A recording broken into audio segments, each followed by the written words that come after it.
Hi ನಮಸ್ಕಾರ ಎಲ್ಲರಿಗೂ. ಇವತ್ತಿನ ಕ್ಲಾಸಲ್ಲಿ ನಾವು ನಿನ್ನೆ ನಡೆದಿರ್ತಕ್ಕಂತಹ CTI ಎಕ್ಸಾಮಲ್ಲಿ ಕಂಪ್ಯೂಟರ್ ಕ್ವಶನ್ಸ್ ಯಾವ್ಯಾವ ಇದೆ, ಆಮೇಲೆ ಅದ್ರದ್ದು ಆನ್ಸರ್ ಏನು ಅಂತ ಹೇಳಿ ನೋಡ್ಕೊಳ್ಳೋಣ. ಸೊ ಇವತ್ತಿನ ಕ್ಲಾಸಲ್ಲಿ ಏನಿದೆ ನಾವು ಡಿಸ್ಕಷನ್ ಮಾಡ್ತೀವಲ್ಲ, ಇದು ಇಂಟರ್ನೆಟಲ್ಲಿ ಚೆಕ್ ಮಾಡಿ ಆಮೇಲೆ ನಮ್ಮ ನಾಲೆಜ್ ತಕ್ಕಂಗೆ ನಾವು ಹಾಕಿದ್ದೀವಿ. ಸೊ ನೀವು ಏನು KPCL ಏನು ಎಕ್ಸಾಮ್ ಫೈನಲ್ ಲಿಸ್ಟ್ ಬರುತ್ತೆ ಅಲ್ಲ, ಅದೇ ಫೈನಲ್ ಆನ್ಸರ್ ಆಗುತ್ತೆ. ಸೊ ಫಸ್ಟ್ ಕ್ವಶನ್ ಏನಿದೆ ಅಂದರೆ, which page set of feature can be use to create a newspaper like document in MS word ಅಂತ ಇದೆ ಕ್ವಶನ್. ಸೊ ಇದು ಕರೆಕ್ಟ್ ಆನ್ಸರ್ ಬಂದುಬಿಟ್ಟು column is a correct answer. So second question, which shortcut key is use to find current date in MS Excel.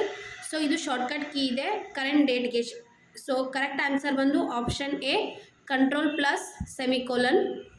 Next question, in MS Excel to treat numeric data as a text it should be proceed by dash symbol ಅಂತ ಹೇಳಿ. ಸೊ ಇದು answer ಯಾವುದಾಗುತ್ತೆ ಅಂದರೆ apostrophe. So next question, what is the earliest date MS Excel understands.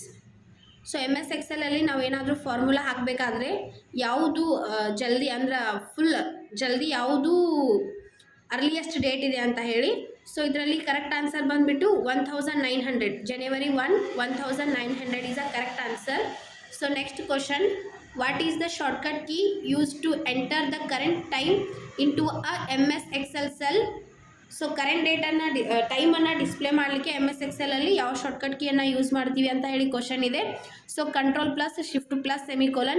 ಇದು ಮತ್ತು ಇದು question similar ಅನಿಸುತ್ತೆ, ಬಟ್ ಇದು ಡಿಫ್ರೆಂಟ್ ಇದೆ. ಇಲ್ಲಿ ಏನು ಕೇಳಿದ್ದಾರೆ, ಕರೆಂಟ್ ಟೈಮ್ ಕೇಳಿದ್ದಾರೆ, ಇಲ್ಲಿ ಕರೆಂಟ್ ಡೇಟ್ ಕೇಳಿದ್ದಾರೆ. ಸೊ ಸಿಮಿಲರ್ ಇಲ್ಲ, ಡಿಫ್ರೆಂಟ್ ಇದೆ ಕ್ವಶನ್. ಸೊ ನೆಕ್ಸ್ಟ್ ಕ್ವಶನ್ ಬಂದುಬಿಟ್ಟು, match the following and identifying a current sequence. So ಇಲ್ಲಿ ನೋಡಿ POP3, FTP, STTP ಅಂತ ಕೊಟ್ಟಿದ್ದಾರೆ. ಈ ಕಡೆ option A transmitting hypermedia documents, option B receive email, option C way to download, upload and transfer files ಅಂತ ಹೇಳಿ question. So POP3 ನಾವು ಯಾಕೆ ಯೂಸ್ ಮಾಡ್ತೀವಿ ಅಂದರೆ ಇಮೇಲ್ ರಿಸೀವ್ ಆ್ಯಂಡ್ ಸೆಂಡ್ ಮಾಡ್ಕೊಳ್ಳಿಕ್ಕೆ. POP3 it is also called as IMAP ಅಂತ ಹೇಳಿ ನಾವು ಇದನ್ನು ಕೂಡ ಕರಿತೀವಿ. ಸೊ ಇದ್ರದ್ದು ಕರೆಕ್ಟ್ ಆನ್ಸರ್ ಬಿ ಆಗುತ್ತೆ. ಹಾಗಿದ್ರೆ ಎದು ಬಿ ಯಾವುದಿದೆ ಒಂದು ಸಲ ಸೀಕ್ವೆನ್ಸಲ್ಲಿ ನೋಡ್ಕೊಂಡು ಬಿಡಿ. ಸೊ ಇಲ್ಲಿದೆ ನೋಡಿ, POP3 ಅನ್ನೋದು ನಾವು ಯೂಸ್ ಮಾಡೋದು receive a email. So this is the correct answer. So ನಾವು ಒಂದು ಆನ್ಸರ್ ನಮಗೆ ಗೊತ್ತಿದ್ರು ನಾವು ಈಸಿಯಾಗಿ ಫೈಂಡ್ ಔಟ್ ಮಾಡ್ಕೋಬೋದು. ಇವೆರಡು ನಮ್ಗೆ ಗೊತ್ತಿದ್ರೂ ನಾವು ಗೆಸ್ ಮಾಡ್ಬೋದು. FTP ಅಂದರೆ ಫೈಲ್ ಟ್ರಾನ್ಸ್ಫರ್ ಪ್ರೋಟೋಕಾಲ್, ಇದು ಆಪ್ಷನ್ ಸಿ ಆಗುತ್ತೆ. ಸೊ ಕರೆಕ್ಟ್ ಇದೆ ನೋಡ್ಕೊಳ್ಳಿ. Next option 3 STTP. So hypertext transfer protocol, ಇದು ಟ್ರಾನ್ಸ್ಮಿಟಿಂಗ್ ಹೈಪರ್ ಮೀಡಿಯಾ ಡಾಕ್ಯುಮೆಂಟ್ಸ್ ಆಗುತ್ತೆ. ಸೊ ಥರ್ಡ್ ಒನ್ ಎ ಆಗುತ್ತೆ. So option B is the correct answer. So next question, dash in a computer system interpretation of an instruction is done by ಅಂತ question ಇದೆ. So ಇದು correct answer ಯಾವುದಾಗುತ್ತೆ ಅಂದರೆ control unit is the correct answer. Next question, which of the following is not an application software ಅಂತ question ಇದೆ. So application software ಇದರಲ್ಲಿ ಯಾವುದೂ ಇಲ್ಲ ಅಂತ ಹೇಳಿ. MS Office is application software, Tally is application software, payroll system is application software, Linux is operating system ಆಗುತ್ತೆ, ಅದು system software. So question ಏನೊಂದ್ಸಲ ನೋಡ್ಕೊಳ್ಳಿ, which of the following is not an application software ಅಂದರೆ Linux is. Next question, the first computer made available for commercial use was. So ಕಮರ್ಷಿಯಲಲ್ಲಿ ನಾವು first ಕಂಪ್ಯೂಟರನ್ನು ಯಾವ್ದು use ಮಾಡಿದ್ದೀವಿ ಅಂತ ಕ್ವಶನ್ ಇದೆ. So correct answer is UNIVAC. ಈ ಎಲ್ಲ ಎಬ್ರಿವೇಷನ್ಸ್ನು ನಾನು ಎಬ್ರಿವೇಷನ್ಸ್ ವಿಡಿಯೋದಲ್ಲಿ ಹಾಕಿದ್ದೀನಿ. ಸೊ ಒಂದ್ಸಲ ನೋಡ್ಕೊಳ್ಳಿ. Next question, which chips are erasable by ultraviolet rays after removing them from the main circuit. Ultraviolet ರೇಸನ್ನು ಯೂಸ್ ಮಾಡಿಕೊಂಡು ರಿಮೂವ್ ಮಾಡ್ತಕ್ಕಂತಹ ಸರ್ಕ್ಯೂಟ್ ಯಾವುದಿದೆ ಅಂದರೆ EPROM ಚಿಪ್ಸ್ ಅಂದರೆ electrically programmable read only memory, ಅದು ಕರೆಕ್ಟ್ ಆಗುತ್ತೆ. ಅದು ಕ್ವಶನ್ಸ್ ಕರೆಕ್ಟ್. ನೆಕ್ಸ್ಟ್ ಕ್ವಶನ್ ಬಂದುಬಿಟ್ಟು, which of the following is not the element of computer desktop question ಇದೆ. Options icons, task bar, start button, title bar ಅನ್ನೋದು correct answer. Next question, which are the graphical objects called which are use to represent commonly used application. So ಇದು correct answer ಬಂದು GUI.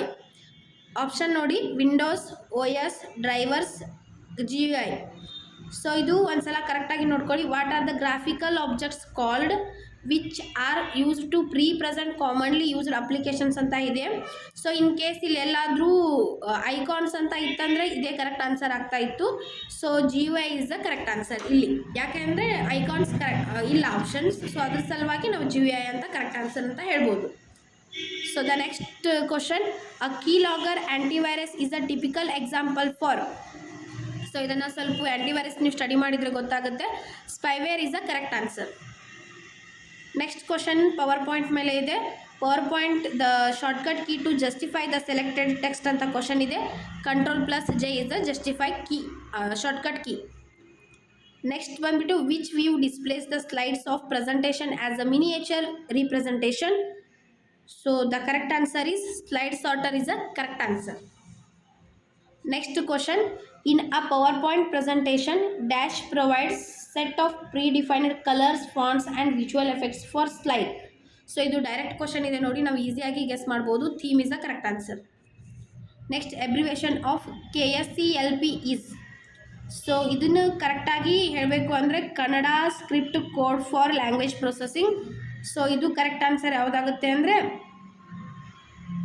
Option A, Kannada script code for language processing is the abbreviation of KSCLP. Next question, Nudi from 6.0 is based on Unicode is the correct answer. Questions ಎಲ್ಲ ತುಂಬ difficult ಇದೆ. So ಒಂದ್ಸಲ ಬ್ರೀಫಾಗಿ ನೀವು ಒಂದ್ಸಲ computer ಕಲಿತಿದ್ರೆ ನಿಮಗೆ ಗೊತ್ತಾಗುತ್ತೆ. ಸೊ ಇಲ್ಲ ಅಂದರೆ ಕ್ವಶನ್ಸ್ ಪೇಪರ್ ಕ್ವಿಜನ್ನು ಸಾಲ್ವ್ ಮಾಡ್ಕೋತಾ ಬನ್ನಿ, ನಿಮಗೆ ಆಟೋಮೆಟಿಕ್ ನಾಲೆಜ್ ಗೇನ್ ಆಗುತ್ತೆ. The next question, the dash memory is a placed between RAM and the RAM and CPU. Option B is the correct, ಅಂದರೆ ಕ್ಯಾಶ್ ಮೆಮರಿ.